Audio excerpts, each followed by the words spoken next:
Hi, welcome back to the Lemonade Podcast. I'm Crystal, and today I have a special guest with me, my husband Justin. And we are going to talk about how to handle problems, or how we handle problems. We've got a bunch of them, don't we? We do. We We always do. Lots of problems. We always do. Yeah, I think that's probably most people. It is. I think everybody can relate with that. You know, with our lives so far, we've experienced so many problems that I can't even tell you how many. And yet, everything's okay. It all works out. It's almost like problems kind of move you forward if you allow it to. Yeah. I mean, I guess they say 'tis life. Mm-hmm. There's problems. That's right. You I know? think he uses that to move us forward so we learn something and we grow and get better. And unfortunately, problems are not always fun. No. But if we get through the other side. I don't think they're ever fun, but. Not at all. So I'm going to ask you this. How do you stay calm when you're facing a major problem? Well, so there is different problems. Some are minor, some are major. And I think that our major issues that we have had in the past, going about it in a strategic way always seems to be best. I can't tackle something so big with just one way of going about fixing it. It tends to be several different things that I have to fix to get through it. Depending on what the problem is. I mean, Different if we're talking medical, if we're talking, financial, if we're talking personal, whatever the case might be, like we've had different things in life, like medical, our daughter, like it's a major problem, and yet we have to find ourselves open enough to let somebody else help us. Yeah. We can't fix that, on our own, and I think that's where I land with most of that. There's always somebody that kind of steps in and helps to move forward and get us in the right direction, especially in like the medical field where we're not, or I'm definitely not able to help her, and that's a huge problem for us, but yet it's being solved. Yes, it is. It's being taken care of. Yeah. I think there's always a specific village of people to help with each different problem. There is. I agree with that. Just like this past weekend. Yeah. Yeah, we drag race, right? And we've had a tough year with breaking parts. We really have. Like, I'm surprised anybody wants to park next to us anymore. And they may not after I don't know. Weekend. It's getting bad. But you know what? People continue to show up. It's almost like you've offered, like you're having like a feast or something, and everybody shows up to eat. But maybe I should do that. Maybe I should cook and just have like tables. But these people surround us, and they're just there to help.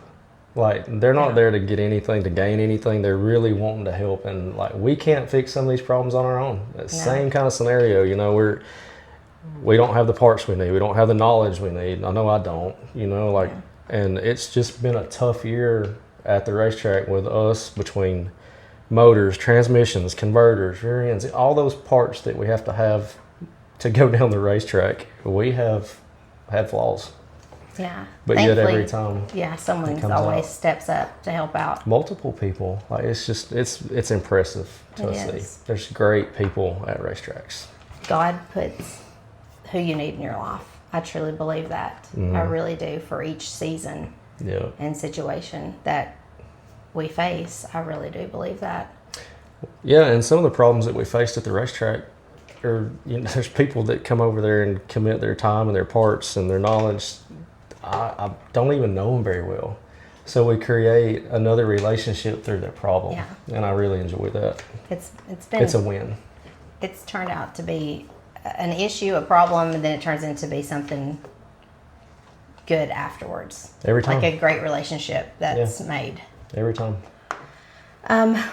Also, let's see here. So when you're facing something really difficult, how do you figure out what to tackle first? And that's a hard one, I think. It for is. Me. Well, you want to take care of everything at the same time. Like, you're just trying to wipe this thing out and move on, right? Yeah. But I think you have to be strategic. You have to get a snowball effect going and get the simplest thing done first and try to attack the problem in that way. Yeah. I think you just have to take the things that you know you can take care of, you take care of them, and stay committed to the problem till it's gone. Yeah. I think this is probably not a good trait of mine, but if I have, it's just like even things you have to do for the week or a day. Like if I have a list of things, of course I'm going to try to tackle the easiest stuff first. And then sometimes the harder things are sitting there for the next day, and I'm like, oh, well, I need to do these other things first. Yeah. And I think that can even be with problems too, like little problems. Yeah. You know, you're like, okay, well, that's not a huge problem right now, but this is bigger. I need to take care of that first. Mm-hmm. I think, for me, that's... So if I don't take care of the worst thing first, I will think about it all day long until I get it done. And it's just best for me to just get it over with. So I've learned to do that, and I think it's worked out good. I really do. We've got, seems like every day it's something, right? Oh, yeah, it's always something. And I think something. it's just best that whatever it is on your schedule or your calendar, you just put the worst knock thing it first out. and get it over with and enjoy your day instead of sitting there thinking about it all day long. That's why, opposites attract. Yep. Because, You're not going to do could you that, imagine are if both of us were putting the hardest thing off? you? We can't do that. I'm just like, he'll take care of it. Well, and I will, You will, and I there's will. things that I'll take care of, like medical stuff, the Yeah. medical side of it for the kids or things like that. And I know you'll take care of car stuff, house stuff, that kind of stuff. Yeah, and in the business, it creates a whole nother Yeah. avenue of problems, Yeah. that come daily and sometimes by the minute, Yeah. But even with all the bad problems, everything tends to get better when you get through it. You get to choose whether you want to use that problem as something negative or something positive, and I've always just chosen to go positive. Yeah. And I think we gained by doing that. Yep. When lots of things just keep happening like back to back to back, you're like, oh my goodness, this just happened, this just happened, this just happened. Yeah. I also think that I really believe that it's the devil. Like, you're trying to do good, you're trying to be a good person, you're trying to be good to people, and I do think that he's trying to beat you down so that can suppress what you're doing good. It can definitely be that. I think sometimes it can be God too, though, like trying to make us better. Yeah. And I usually get better when I have problems because I have to fix them, and I know it. And it tends to take me to another level. Yeah, you can either dwell on it or use it as fuel Yeah. to keep pushing and being better. Yeah. So we kind of talked about this already. Why do you sometimes ignore a problem that's small until they become bigger? Well, for us, like, we've got a lot of problems. Yeah. It's always problems. Like, you've given me a hard time about this for a while, but we put a new set of tires on your car and we picked a nail up or something, like, on one of the tires And really like, quick. Like a week. Yeah. We have yet. I think we have magnets on our tires that say, like, all nails. Yeah. Please get in the tires. But we've yet to plug that tire because it ends up so far down on the list until that tire blows out and you cannot drive that car. We're not going to fix it. It's been a slow leak, and usually we just put air in it. But it's the car that we take to Vanderbilt every month. 6 weeks now. Yeah. So. But yeah, and then just recently, was it yesterday? I get up to take Braxton to school one day, and I was going to get in the 4Runner, and I'm like, he's like, you probably don't need to drive that. No. The tire is pretty flat. So I'm like, oh man. But we get so many small problems that nag at us, but we don't have to take care of it right then, you know. And then we got those big problems, and I think we just get tired. I know I do. Yeah. At times I just get tired. Well, I'm like, I've been driving on it. It's fine. And I know you have so much going on, so I don't like keep bugging you about it.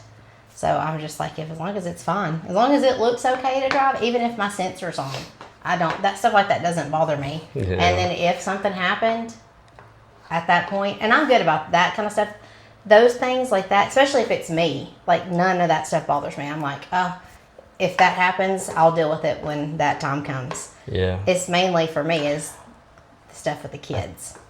Or you. It is. You know. The things that I have to be careful with is I have to be careful to not let a small problem become a big problem, because sometimes I'm bad about that. If there are small things going on that need to be taken care of, but there's always something else over here taking my attention, taking my time. Some of those things in the past that were small could have been taken care of with little effort. Yeah. And I have found myself wishing that I would have just done it right then. Yeah. And instead I'll let it go on, and it festers and it grows and it gets worse and then it becomes the big problem, So I think in all, if we do take care of those small problems, we probably have less big problems. Yeah. Because the small problems, it's like a snowball effect. Oh, I'll sweep them under the rug though, as long as I can. Go, and it is a big problem. Yes. So he will take care of the big problems. So maybe if I just keep snowballing it, it will get taken care of, the tire. I mean, I can also take it to, I've already told we can do it. Lawson, I've already told, he's like, just bring it down there, And yes, I can drive it down We've there. always I got just so wanna many do that. people that are willing to help. We're so Yeah. thankful for that. I couldn't tell you the amount of phone numbers I have in my phone that I could make a phone call to Yeah. and say, hey, or whatever the case might be. And I couldn't tell you how many of them are going to come running. Yeah. They will help us, and I'm so thankful for that. Yeah, I am too. And we're going to treat those people the same way. Yes. And we have, and that's just who we do. are. And even, I've found even people that haven't always been there for us, if they call us, we're going to be there for them, because that's what you're supposed to do. Oh, we're not going to change our ways. No. We never have fell from that. You've been really good with that. You're really good at that. I can sometimes hold a little bit more bitterness, I feel like, sometimes, and I have to really work on that myself. But I get it, though. Our emotions get involved, and, when you've been done wrong, and hormones. It makes it difficult to want to help, but I think we've been through so much now that it's just a blessing if we can be involved in helping somebody. Yeah. Regardless of the situation. Yeah, I feel so good to be able to help people. Mm-hmm. Like, I don't, I know we always figure it out, but any, way you can just jump to help somebody, that always makes me feel so good to be able to help other people. Yeah, I agree. Another question. How do you decide what deserves your attention and what should just let it go? It's kind of about the same what we're talking about. So this happens, for an example, this happens at work all the time. So just as an example, say from a scale of 1 to 10, somebody comes to me with a problem, and I've just gotten better at this in the last, maybe not even the last year, probably the last 6 months, I think, that I've noticed this and made an effort to acknowledge it. But I think when somebody comes to you with a problem, I'm ready to put the fire out.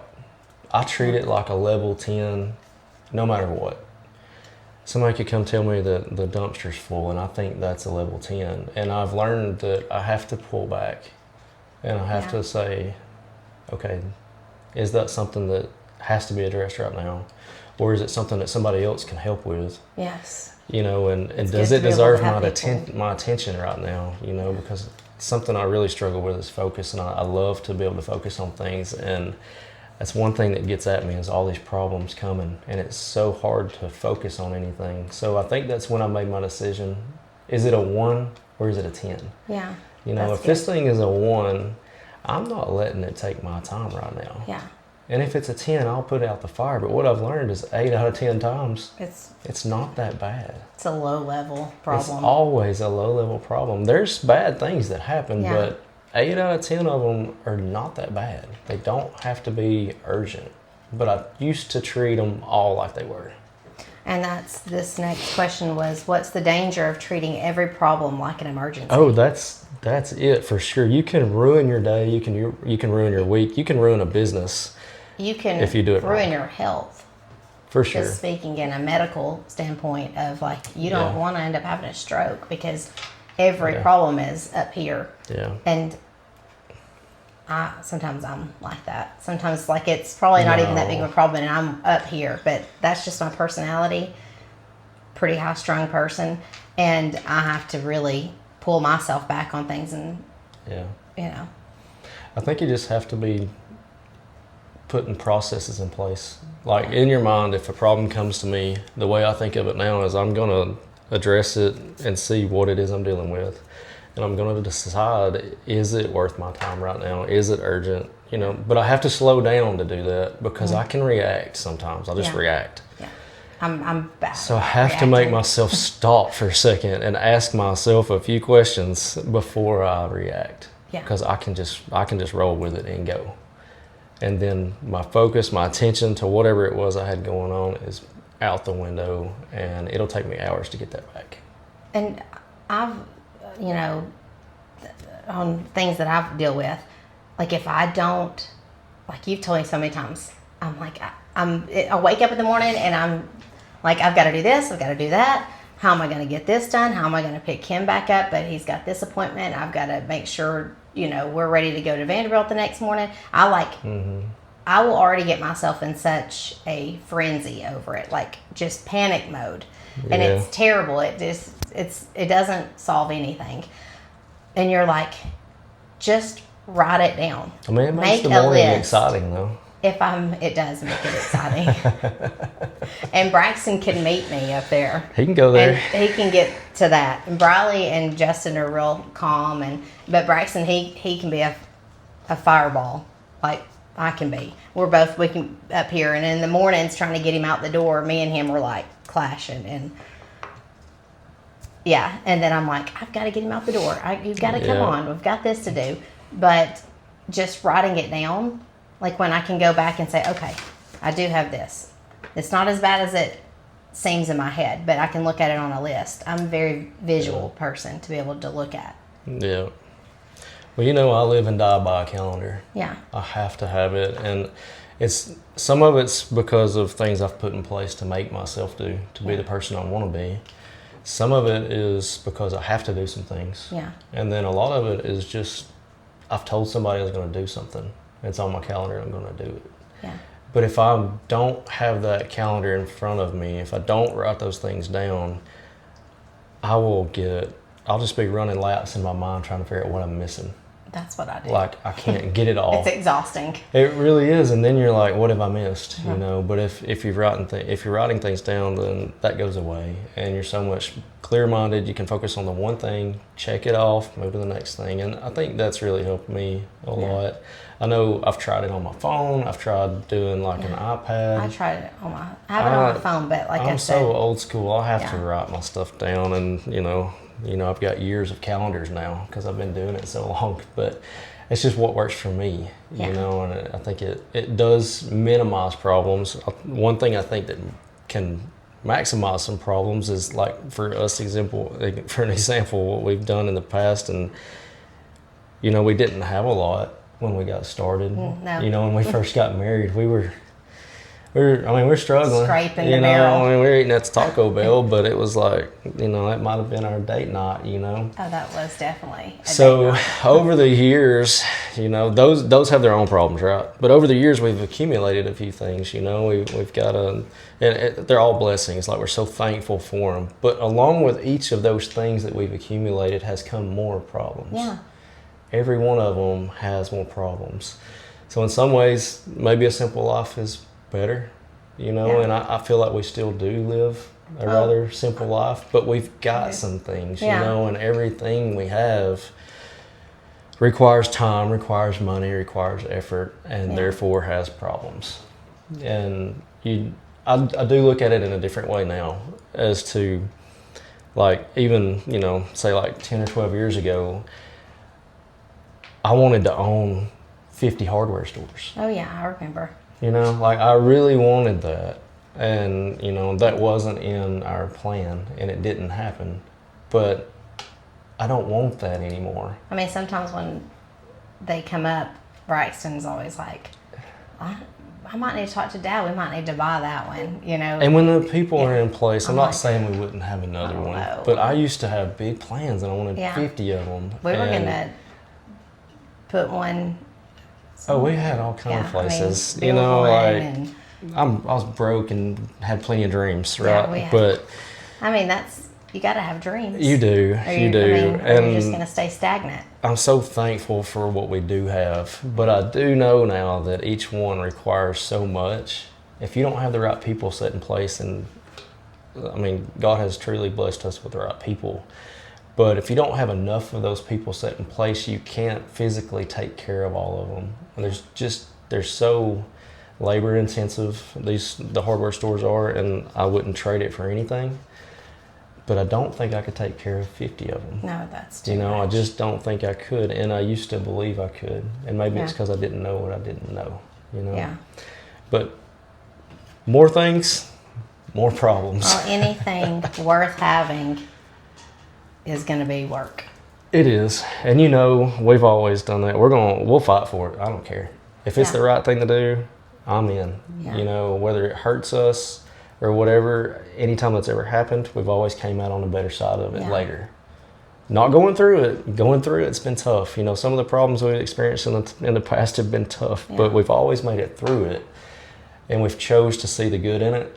Yeah. And I think because of that, we've grown from it. Yeah.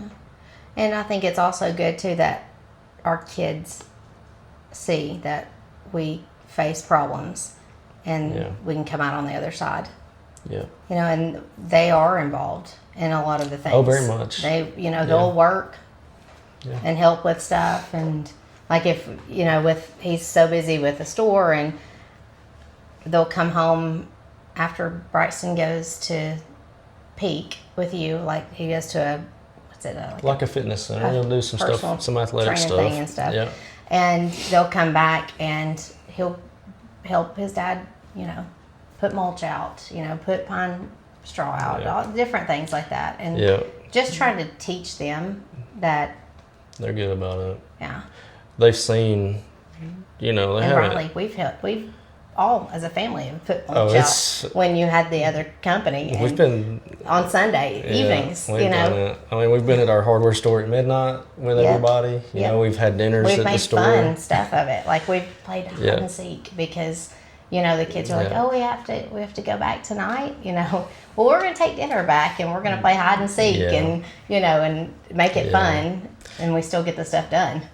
I just want them to see that problems aren't a bad thing. Yeah. Problems are a necessity for us to be able to move forward and do better. It is. And I think been some of their best memories too. Like they'll it's say, turned out that way. I've remembered, y'all having to go back to the store and do stuff, and that was so much fun. Yeah. Even our nephew, if he comes over, he's always like, do they need to go back to the store tonight to do anything? He loves going now. There's something about going in a store when it's closed. I know. It's just got a little bit of fun to it, I guess. Something about the hide and seek. There's some good places to hide. I guess it is. And kids have their own problems too, and I think we've hopefully we've taught and they've seen us deal with them. Yeah. From an early age, from their perspective, they've seen what it takes, and that you can, not every problem is going to be something that's detrimental to you. Yeah, and it's okay to ask for help during problems and to talk about it, because that's a big thing too. Like you don't want to just like you're having problems with something, and it could be emotionally, like mental stuff going on, nothing physical like that's weighing on you. And it's so good to know that it's okay to talk about things to people, to to face and we've each problem had that to get help. Yeah, we've had that relationship with our kids. I think have. They've like, always they're kind of so been good. open about it to us. As soon as I would, even Briley, when she gets home from college and stuff, like I'm like, hey, how was your day? And she'll tell me the problems, the good things, and Braxton's the same way. And I'm so thankful that they feel like they can confide in us about that, to just get it off their chest and to work through it. And that's really important, especially as parents, just talking to your kids about different situations and how to handle them and problems that come up, just even at school and things. That relationship has to be strong for them to do that, though. It does. It does. It makes them better people, makes them treat people better. So just being open and honest as a family, to sit down and talk about things like, this is what we've got this week. it's going to be busy, but we're going to get through it, And I think we say that every week, don't we? We say that every week. And we'll also say, I don't think, I'm really bad about saying, I think this week I don't have that much going on. And then it's like, it's the same, busy. We're running in 500 different directions. It feels like it. Yeah. It does. But it's good. Everything works out. It really does. I think if we show those examples to our kids, just by living right and holding ourselves to high standards, I feel like it does. Maybe you don't know that they've seen it. Yeah. But I feel like it hits them. They understand. Yeah, I think so. I mean, our daughter's older now. Our son's 12 and almost 13, but About to be a teenager. But it's just recently I've seen, hey, maybe they do see what's going on, and because their actions kind of reflect what we would do. Yeah. And that's a good feeling to have as a parent. Yeah. It really is. How they deal with problems, how they deal with things that come up that they don't like and they make themselves do it anyway, that kind of thing. It's good to see. And I think it's also good that they can see ahead now, even at young ages, who their village is to help with everyday, any kind of problem, really. Yep. Who is around them, and they want to be around the people that are going to reciprocate that help back to them if they're doing it for them. And, just back and forth, like having people that are good around you, building your community. It's very important. You gotta have good, solid relationships. Yeah. I feel like we have got several. I feel like our children have got several. Yeah. I feel like, honestly, like our racing family has just been bar none. so great. They're great. When it comes to for our kids, their friends, yeah, that's probably some of the truest friendships and relationships they have are their friends that they race with. Yeah, and I think anybody hardworking, great kids. Yeah, anybody could relate to that. I think whether it be baseball or softball or whatever they're in. If you're in this group, there's going to be some people in there that you connect with, and for us, it's at the racetrack. Yeah, it's been a good thing. It really has. It really has. There's so many blessings that's come there, and they've all started with problems. Yeah, it teaches a lot of perseverance. Yeah. In any situation you might face. You're not kidding. So. It really does. Well, so that's it for just a little bit about some of the problems and how we face them. We could talk all day about ours. This could go on and on, go on forever. If you can think of any way that you might face problems or challenges, just put them in the comments so other people can check it out and maybe they can relate or it can help them. And we will see you back next week. Bye. See you guys.